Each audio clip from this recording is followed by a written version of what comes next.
So, what we're looking at here, again, like I said, it's just a modern way of you tracking your numbers. Okay.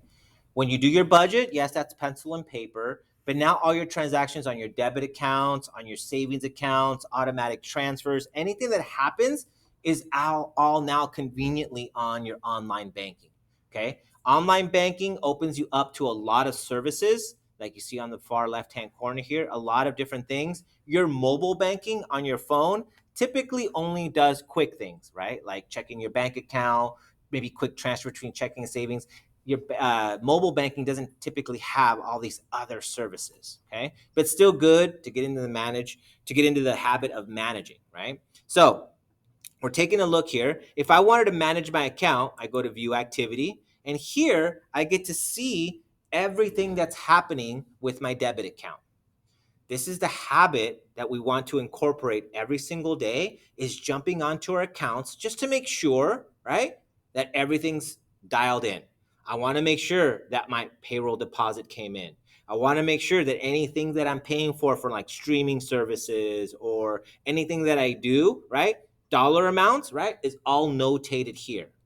If anything is off, if something that is on this account that I did not do, that's one of the main functions of your financial institution, is to keep you secure and protect you, but they're also insured. So if something is on here that you did not transact or you did not authorize, you're able to dispute it. A dispute is just a formal way of saying, that's not me. I didn't do that. Okay? Once the investigation goes through, if they find out, hey, that 699, that wasn't you, or let's just say someone got into your account and started buying a whole bunch of these videos, right? That's 7 times 3, that's $21. That's happened to a lot of people. You get your money back. But the thing is, huh? You get your money back. The thing is, every financial institution is going to be different. Some are going to credit your money within a week. Sometimes it takes 2 weeks, right? So you want to work and ask questions with financial institutions. You want to say, hey, how do you work fraud? How long does it take to get my money back if someone were to get into my account, right? At Schools First, we are empowered to put people's money back in that same day. So what we do is we credit the money right away, and then we are going to do our investigation afterwards. Sometimes people want to do their investigation first, and then they don't give you the money till later. So what happens? I know this is only $21, but what if this was $2,000? Right? And you have to pay your rent, you have to get gas, you have to buy food. What happens there? That's why I always talk about emergency accounts, right? Emergency accounts are essential to kind of keep you flowing and keep you moving, even if something unexpected were to happen. And I've heard of people, and I've been on the phone with people that have had thousands of dollars come out of their account. It's not a fun day. But if you have a reserve, you have an extra few bucks laying around that you could just use that money, right, to take care of your account for the time being, and then you wait because you know you didn't do those charges, and you go through the process, and then in a couple weeks they bring you your insurance check back that has the money back to you.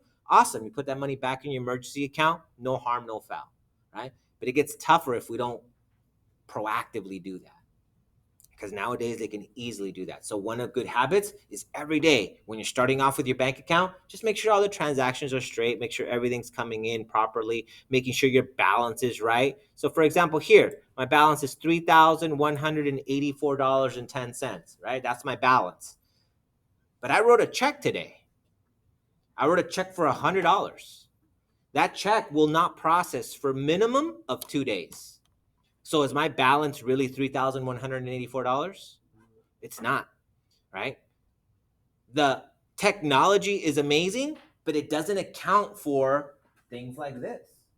That's why it's our money management, right? We know that if I was to go on a shopping spree today, because I have an extra $3,000, I have to at least leave $100 in there. Because if I forget and I spend all that money, financial institutions do cover you. They cover the $100. They're going to pay it for you. But what's going to happen is you'll be negative $100. And the minute you're negative in your checking account, it's called an overdraft. And when you overdraft, because the bank conveniently paid you, right? They paid the $100 so you don't have to like not lose this deposit. Now they're going to charge you a fee on top of that.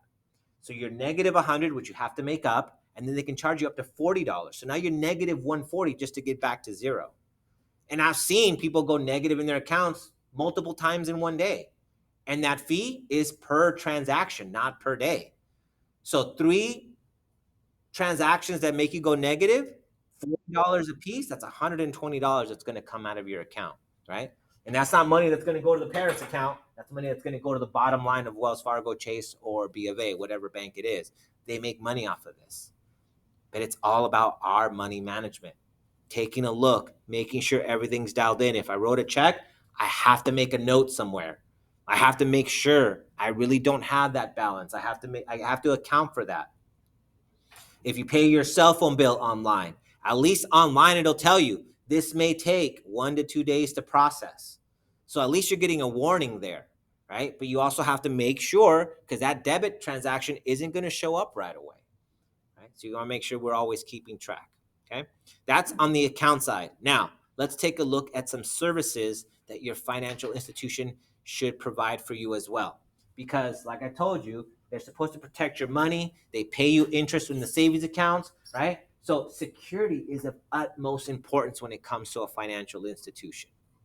One thing a bank or a credit union will never ask you via text message or via the phone, they're not going to ask you for information they should know and information that will expose that security. So they're not going to ask you for your social security number via text. They're not going to ask you for your checking account number to confirm via text. They're not going to do those things. Those are how scammers are able to enter into accounts, is they typically will call someone and say, hey, we're trying to protect you from this transaction. I need your bank account. I need all this information. Well, you're my financial institution. You should have that. So there should be ways that we should be able to track whether or not I'm dealing with the right person. And one of those things is these security questions. It takes an extra 10 minutes to set up security questions that don't show up on the dark web that are sold about us. Because unfortunately, they already know what streets we've lived on. They know our social security numbers. They know how many siblings we've had. They know past employers.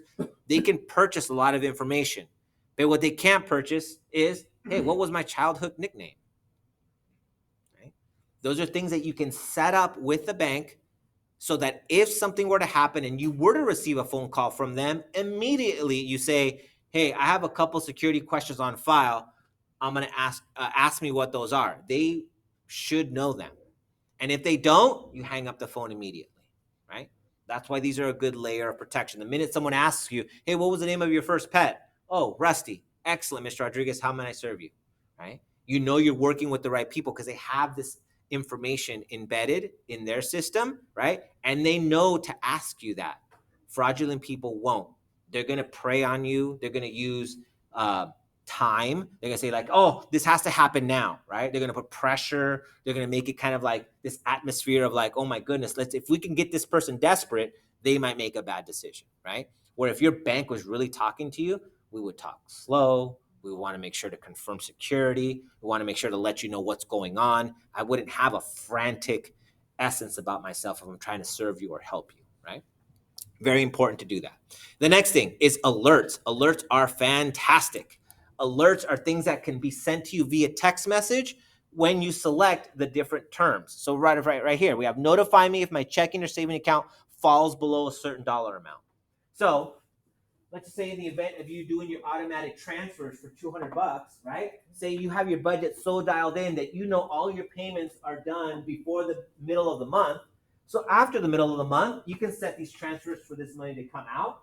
So you might get a text message saying, hey, your account's below $50. You're like, perfect, because I know my savings accounts have been funded, right? It's a good way to keep track of things. Notify me if a checking or savings account transaction is greater than, okay?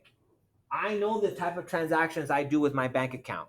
I know I don't transact anything over $500. So if I get this text message, I want to find out who's negotiating anything through my account that's over $500. That immediately sets me into mode of like, I better call my financial institution. So we have these alerts, these security questions, plus our own level of just verifying every single day, right? Checking things out, making sure, right? You're going to know your account every single day. You're going to know your balance every single day, right? One thing that I did at the beginning to set up that habit was I set up like a virtual piggy bank. So I set up another savings account, right? I set up another one. And every single day, to reward myself for checking my account, making sure everything was right, I would just transfer the coin, whatever the coin was. I would take 10 cents, and there's an feature right here where it says transfers, right? You go right here, you go to make a transfer. I would go to frequency. It would just be a single one. It's not an automated one. This is kind of like on its own. I would take my checking account, and I would just send 10 cents to my savings account, right? Because that day it was 10 cents. The next day or the next time I checked it, maybe it was 84 cents. I would just transfer the 84 cents over.